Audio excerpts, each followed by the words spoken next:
Okay, guys. So in this video series, we are going to make the DMA system, DMA communication system. So I am going to share the video. Okay, guys. So we are going to use that IP which we have just created. So I'm going to create the block design. The block design. Let's name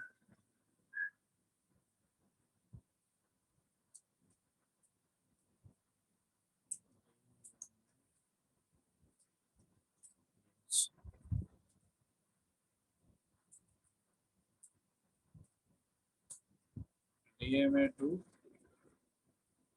inverter.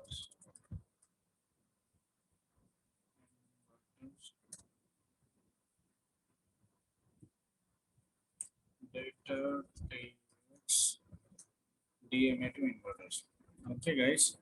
So I'm going to create the block design.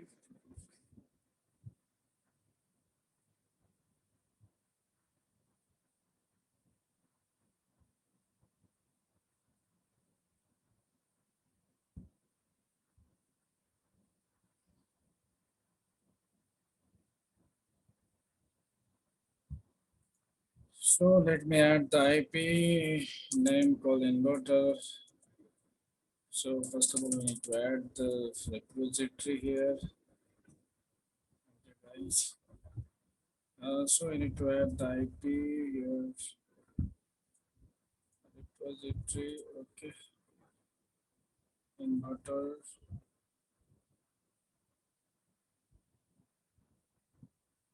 So this is the IP. It's IP name called in data inverters. Okay. Apply. Okay. Now we will data inverter. We can add the data inverter here. So this is the XI stream based communication, right? This is the stream interface. So as you can see here, all the XI stream ports are available here. Now we are going to add another IP called the direct mirror DMA. So there are many DMA, but we are going to use XI direct memory access. Okay, we have added this. Now another we are going to add the Zynq association. This is the okay.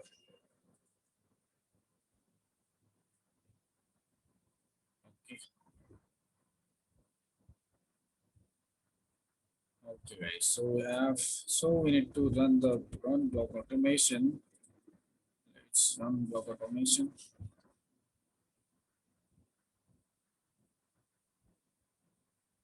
So as you can see here, it is connected. Let me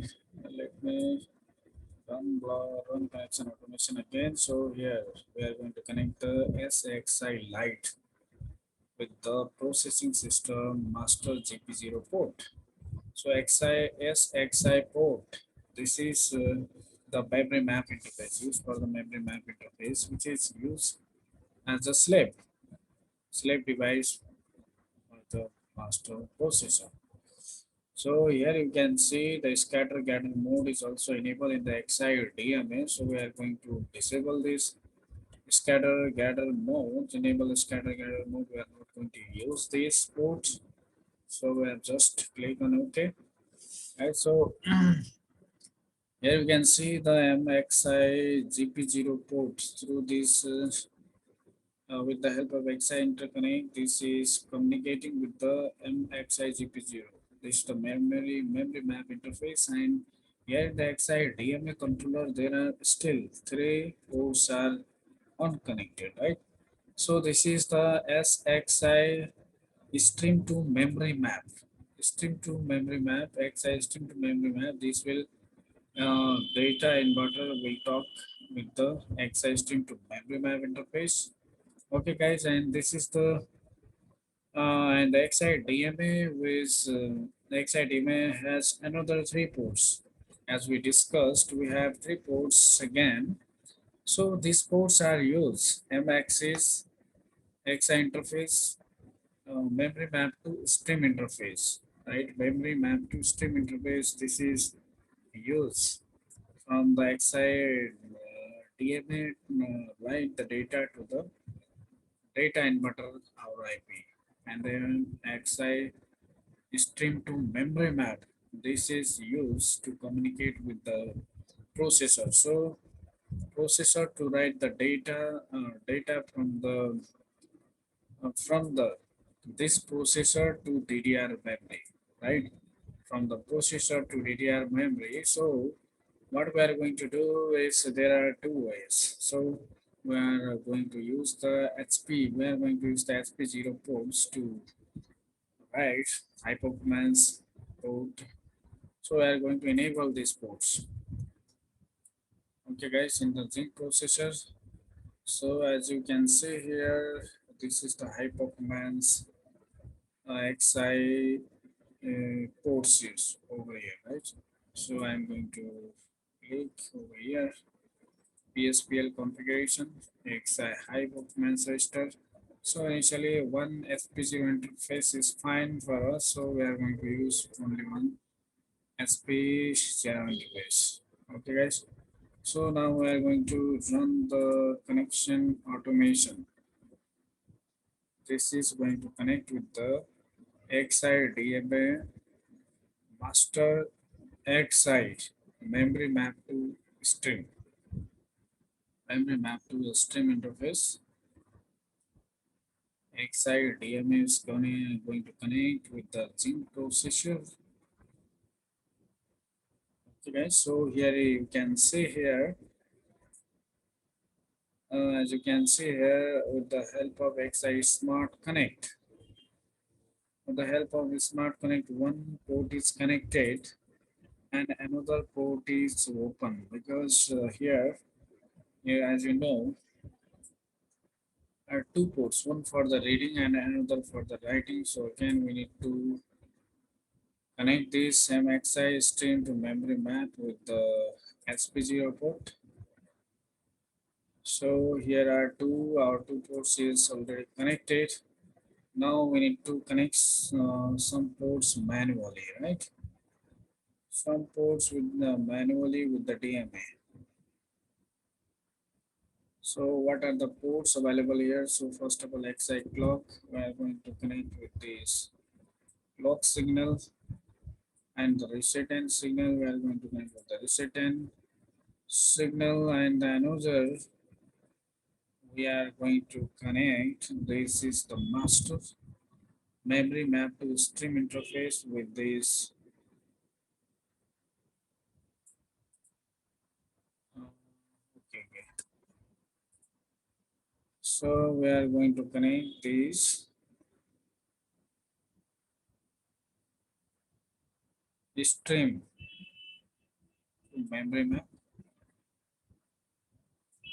So data inverter will write the data to the stream. Okay, so another port is remaining here, stream to memory map.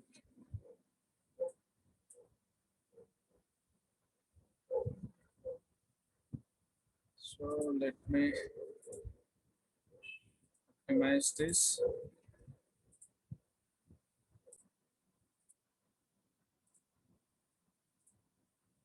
So guys, here we have made all the design. So here you can see the XA Smart Connect, because here are two. Here are the two masters, XI DMA and XI DMA. Memory map to stream interface one and memory stream to memory map interface, right? So on the given point of time, only one master is going to access this SP0 port. So it's more like the arbitrators. It is used as like arbitrator, right? On the given point of time, only one could read and write the data. Okay, guys. So here all set. Everything is fine now. So now I'm going to show the. Okay. So now we are going to communicate with the DDR through the SP0 port, right? through the SP0 port. Okay. So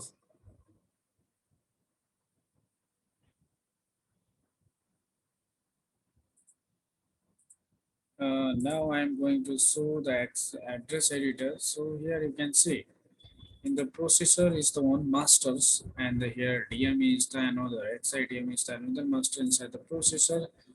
Here is the inside the processor, as you can see here, XI DMA. For the processor, XI DMA is the memory map devices.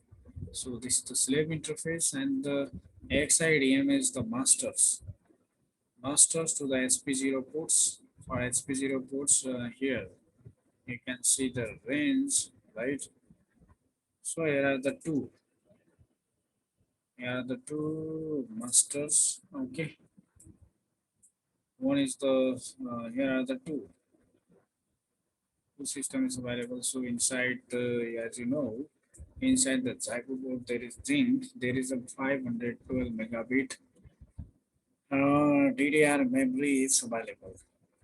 So in the DDR memory, it starts the writing or reading the data from the zero from the offset address to the high address. So both have the same addresses because both both master interface are here. We have two interface, right? Two master interface are going to access the DDR with the help of HP0 port. So the XI interconnect, XI smart connect, but in the given time only, right?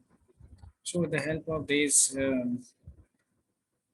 so, with the help of this, on the given point of time, only one master is reading and writing data to the DDR.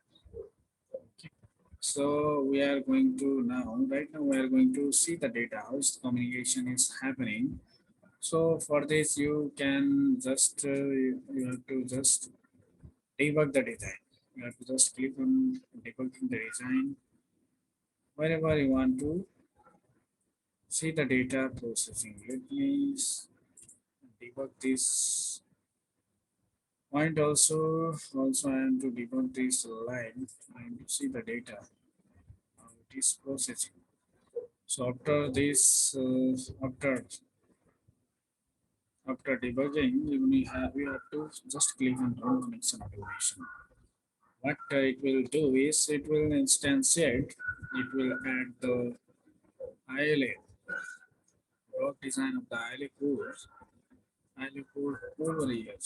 Integrated logic analyzer will be added here. So we'll check all the interface over here.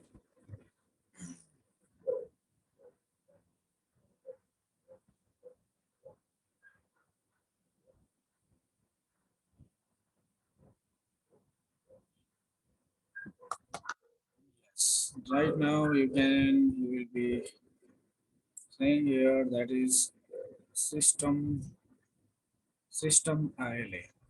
So whatever data is going on over this bus, you will able to see here in the runtime, right? We're capturing the data from the XI interconnect to the processor, and how the XI DM is sending the data to the XI interconnect. Also, how the XI DM is communicating with our data inverter IP.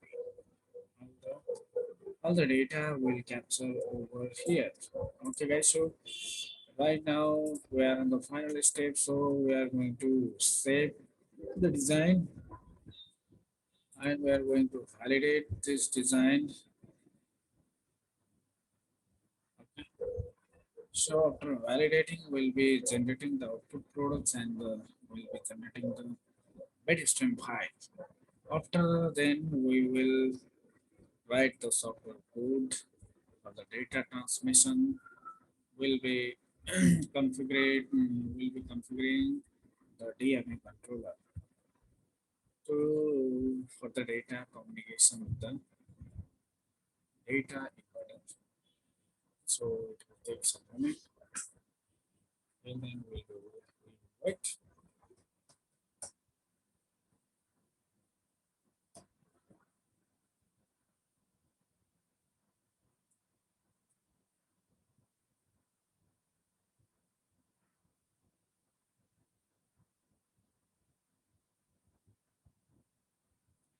Okay, guys, here you can see some warnings. If you get this warning, you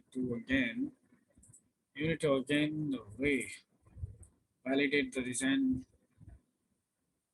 You want to rerun the validate? Yes. After second time, you will all the warning will be removed. Okay, guys.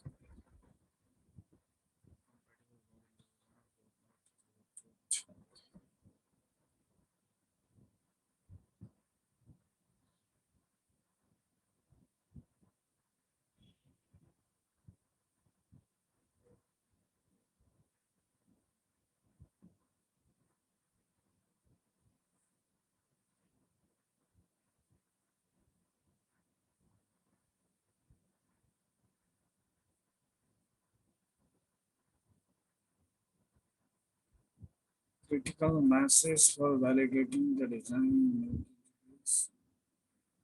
The last code. Okay, because this all have optional code. We have just not taken this code. Okay, guys. So this is when some system interface in our inverter. We have not taken the last signal, right? So this is the warning for that. Okay, it's not a problem big deal for us. So now we are going to add.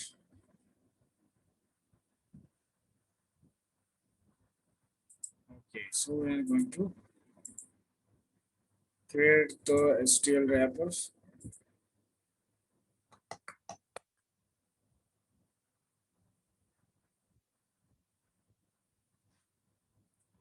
Okay, STL wrapper is created. So now we are generate the output products. Okay, generating the bit string. After generation of the bit string, also you can write the software code. Right now, after generating the bit string, write the software code by using the HTF5. Okay, guys, so hardware part is done. So write some software code. We'll be writing software code in another video. So I will show how to communicate in the another video. Okay. Till then, guys, I'm going to generate the registering file, which will be using which registering file and the hardware file, which I will use for the software.